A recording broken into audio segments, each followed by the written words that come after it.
Tracy and I are pleased to present an excerpt from our upcoming novel, Dragons of Deceit, the first in our new series, Dragonlance Destiny, published by Del Rey Publishers, August 2nd, 2022. In this scene, our heroine, Destina Rosethorn, celebrates her day of life gift with her mother, Aitiano, a warrior woman of the Akal, and her father, Gregory Rosethorn, a knight of Solamnia. The year is 351 AC, and the shadows of war are gathering around Solamnia. Destina joined her father and mother in the solar after the midday meal. The solar was the most pleasant room in the castle, for the afternoon sun shone through the numerous windows, lighting it and filling it with warmth. Aitiano was in particularly good spirits. Among her people, a girl attained womanhood at the age of 15. Gregory joined them, bearing a wooden box containing his gift. He grew more cheerful, as he always did when he was in his wife's presence. He kissed her and wished her joy of the day she had given him his daughter, his happiness. "What is my gift, Mama?" Destina asked. Aitiano presented Destina with a golden chain. "Gold for the sun, for the sheaves of wheat, for the leaves in autumn," said Aitiano. "Gold for the goddess of the yellow star." Destina was not to be lured into more discussion of gods that did not exist. She hung the chain around her neck and thanked her mother. Gregory presented his daughter with his gift, a silver chalice decorated with a kingfisher motif. The kingfisher bird, with its bright blue sky and orange fire plumage, had been chosen as the mascot for the knights by Vinus Solamnus, their founder. The kingfisher symbolized courage and hope, for it was said that on the day of the creation of the world, the bold kingfisher was the first bird who dared to take flight. "For your hope chest, daughter," said Gregory. "Papa, thank you. This is beautiful." Destina flung her arms around her father's neck and kissed him. Gregory embraced her and then poured wine for himself and his wife to celebrate. "Oh, please, Papa, just a little for me in my new chalice," Destina begged. "After all, Mama says that I am a woman today."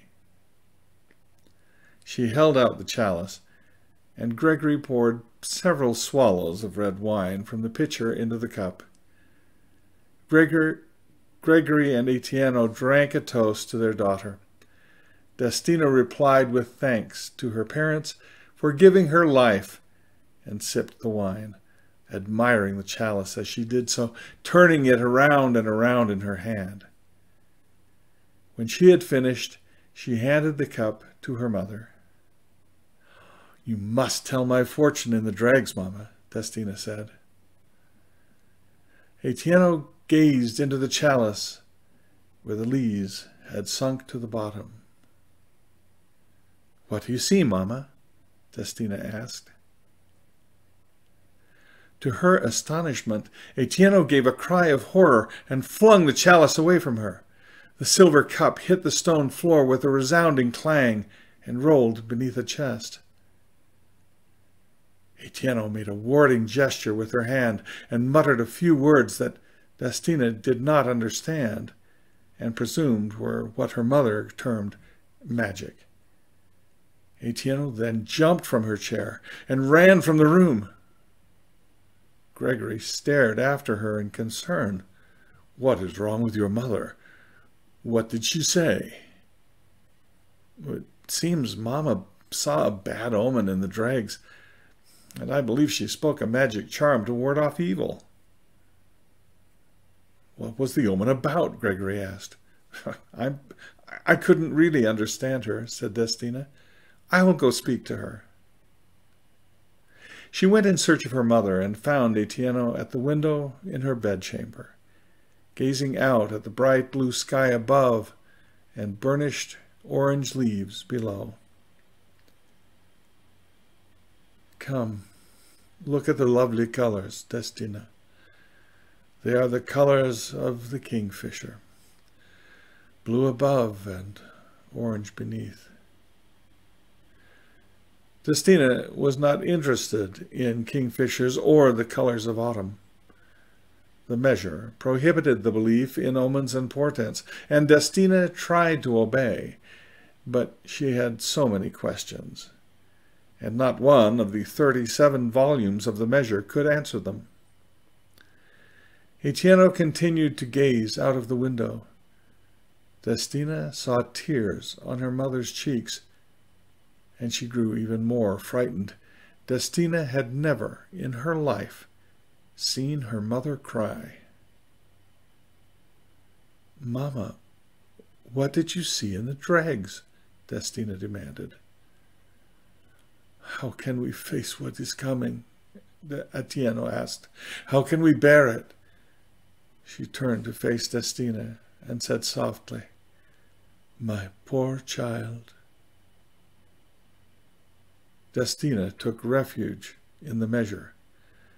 "Mama, remember what the measure says. Paladine forges the sword, but man chooses how to wield it. That means that each person is responsible for what he or she does in this life. The measure also warns, trust not the soothsayer, for his words are lies to snare the unwary.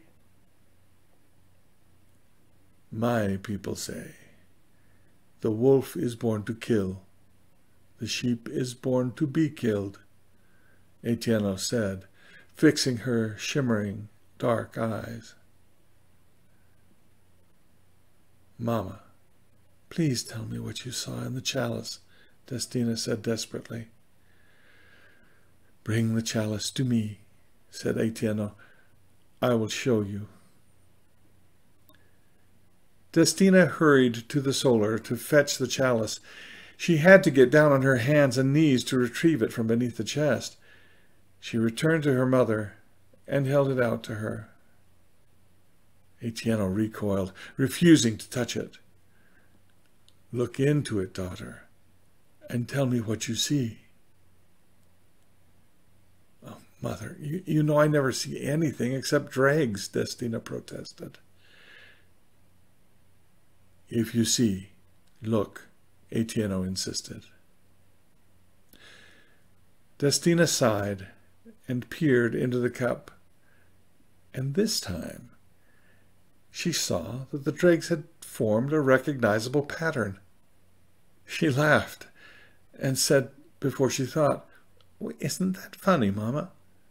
The leaves are in the shape of a dragon. See, here's the tail and the head and the wings. She heard a strangled gasp and looked up at her mother. The blood had drained from Etienne's face and lips, leaving her brown skin gray and leaden.